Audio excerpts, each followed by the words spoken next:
Welcome to the Altered Call podcast. Today I want to conclude our series on beliefs. In this episode, my goal is to bring together all of the ideas that we've been discussing so far.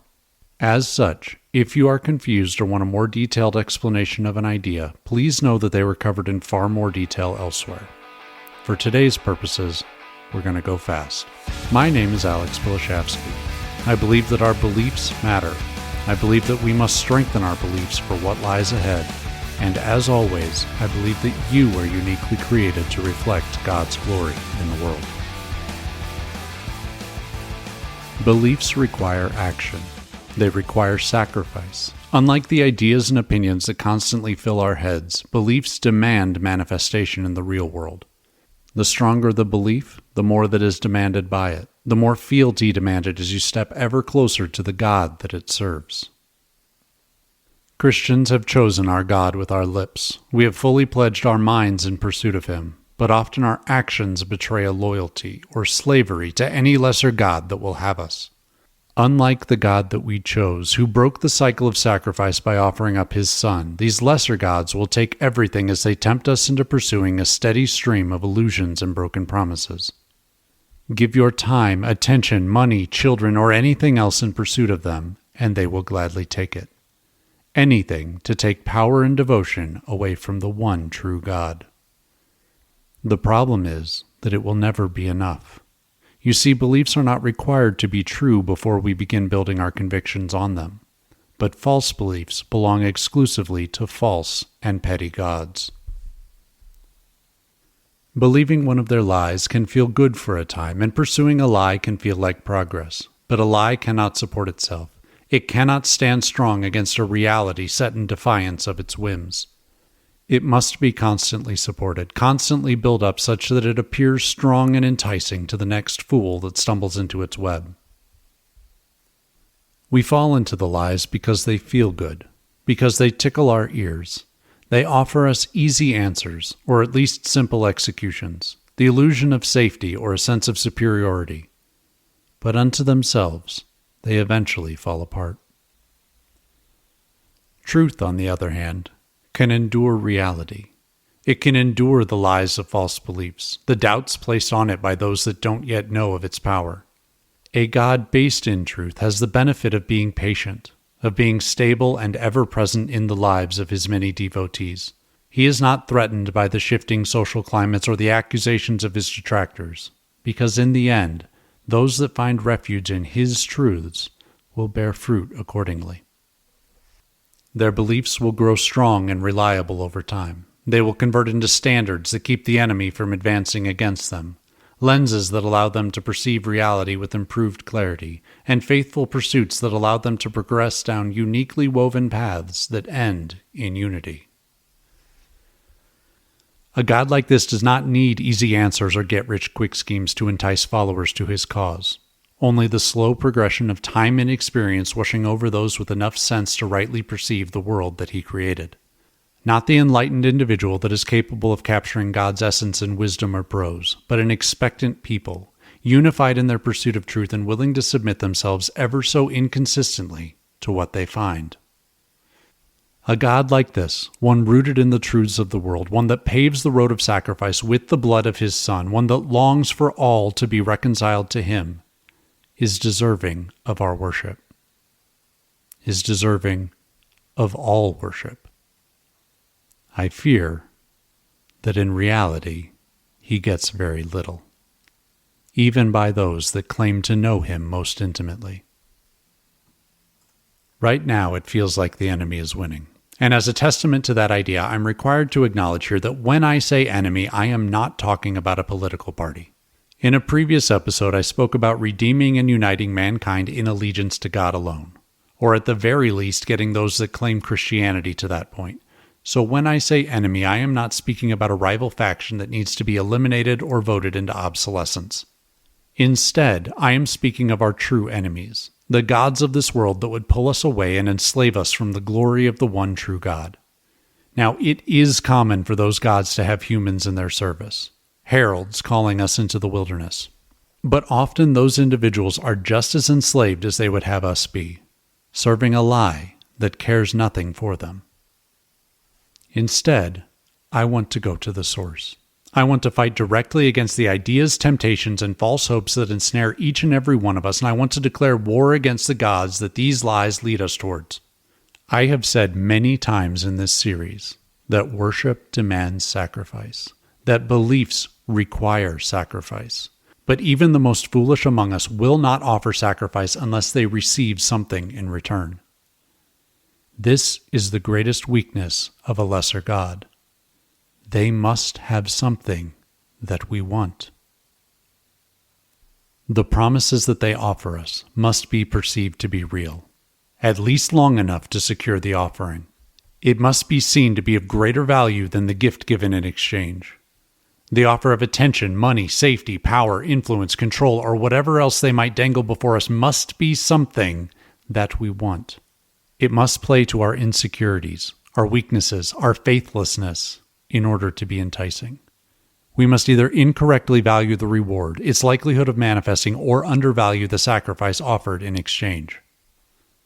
Just as a God centered in truth is unmoved by the shifting sentiments surrounding him, a people with their pursuits centered around that God will be similarly unmoved by the temptations offered by lesser gods.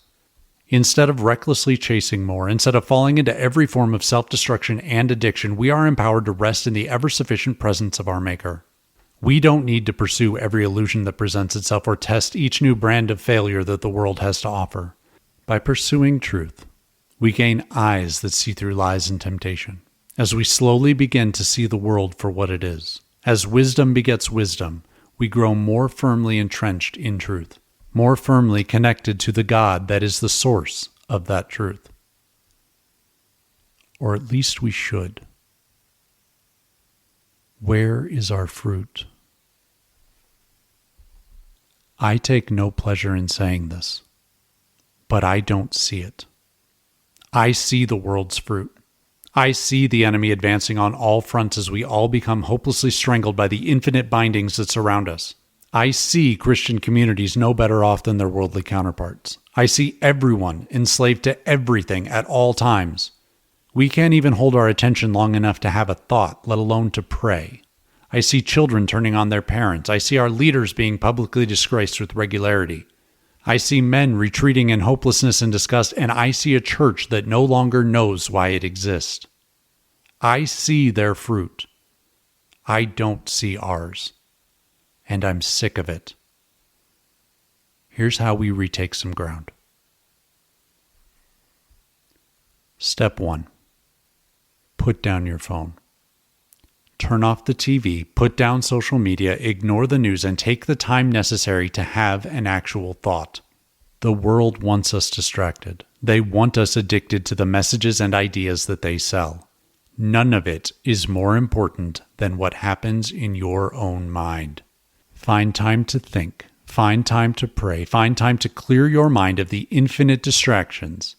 And maybe then you will have a chance of hearing something from our God. Step 2. Steward your life well. We are called to good stewardship, to honor the blessings that we have received, small or large, and to leverage those blessings for God.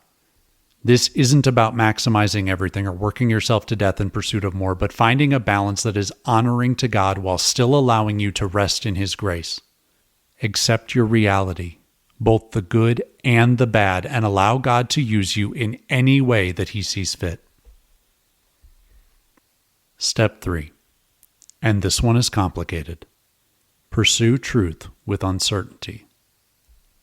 Our world is built on lies and illusion.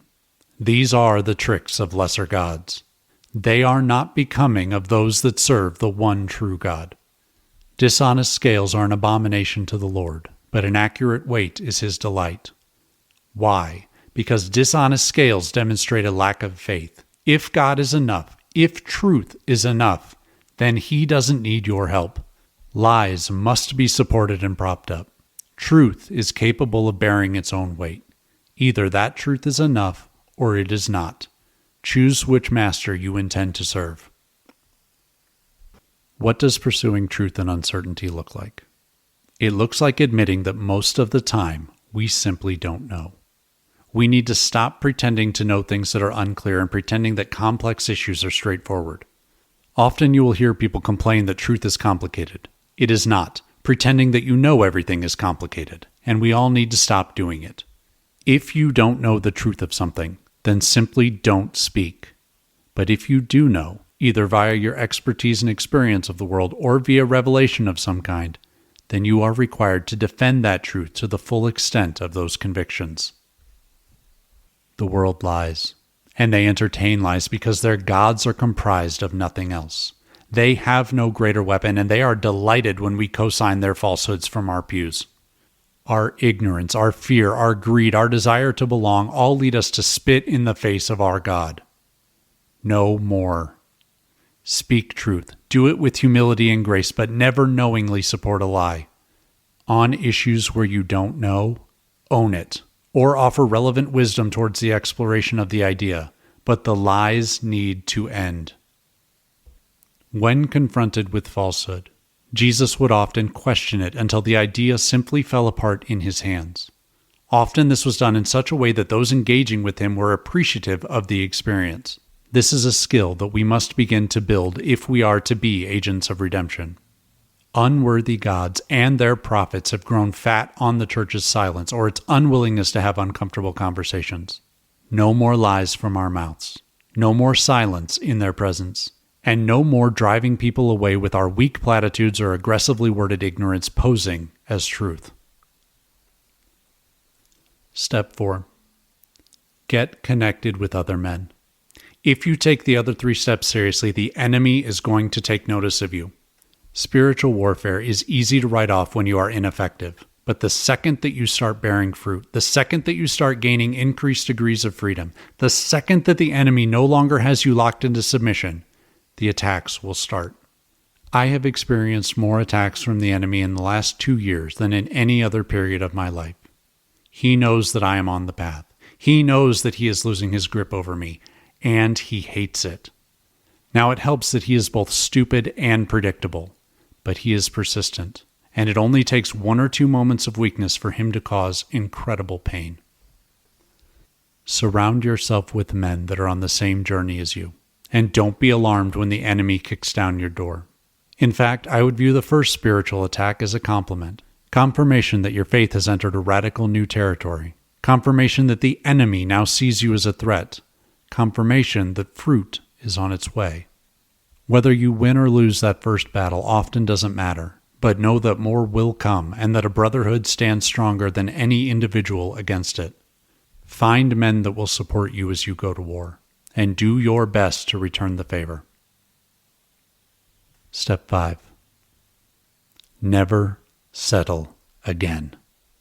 The enemy wants us to fall for his tricks. He wants us weak, distracted, and afraid. He wants us to settle for something other than an infinite and perfect God. To trade God for one or more of his creations, to settle our vision back on earth with eyes that see the world for what it is, not what it can be. To see the evil, the struggle, the futility of our efforts, and to surrender to him.